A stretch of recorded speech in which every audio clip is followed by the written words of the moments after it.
जब भी उसे किसी मर्डर केस के बारे में पता चलता तो वो स्टोरेज रूम में भागता, कैबिनेट का दरवाजा खोलता, अपने जूते निकालता और आरी साफ होने की पुष्टि करने के बाद ही चैन महसूस करता।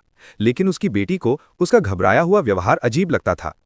लाखों लोगों के शहर में किसी कातिल का सामना करना इतना आसान नहीं था, लेकिन उसने कभी सोचा भी नहीं था कि उसका पिता एक सीरियल किलर है।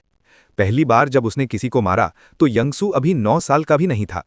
घरेलू हिंसा बर्दाश्त नहीं कर पा रहा था। उसने अपने शराबी पिता को अपने हाथों से मार डाला। लड़के को लगा कि उसकी जिंदगी खत्म हो गई है और उसने कई दिन डर में बिताए। किसी को पता नहीं चला। तो तब से वो एंटी क्राइम कैंपेन के लिए एक क्लीनर बन गया, चाहे वे घरेलू हिंसा करने वाले हों या बच्चों की तस्करी करने वाले। जब तक वो उन्हें दोषी मानता वो उन्हें जमीन में दफना देता। लेकिन 17 साल पहले एक खास दिन, एक हत्या और लाश को ठिकाने लगाने के बाद एक हादसा हो गया। उस एक्सीडेंट में यंगसू के पूरे शरीर पर बुरी तरह चोटें आईं और उसके दिमाग पर भी असर पड़ा।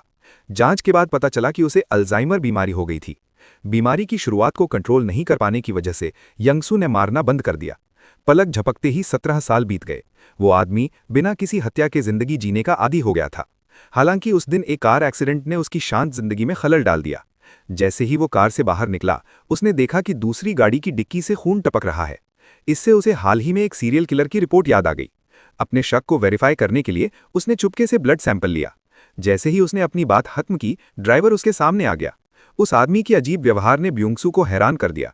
उसने दूसरे पक्ष से बिजनेस कार्ड एक्सचेंज करने के लिए कहा, ये कहते हुए कि वो किसी झगड़े को लेकर परेशान है। लेकिन शो ह्यून इसमें ज्यादा शामिल नहीं होना चाहता था। उसने बिजनेस कार्ड लिया, एक मतलब वाली मुस्कान दी और फिर सीधे चला गया। दूसरी पार्टी को धुंध में गायब होते हुए देखता रहा। ब्यूंगसू के पास पहले से ही उसका जवाब था। उसने इसे अपने टेप रिकॉर्डर पर रिकॉर्ड किया और शो ह्यून को कातिल करार दिया। घर लौटने के बाद ब्यूंगसू ने ब्लड सैंपल टेस्ट किया।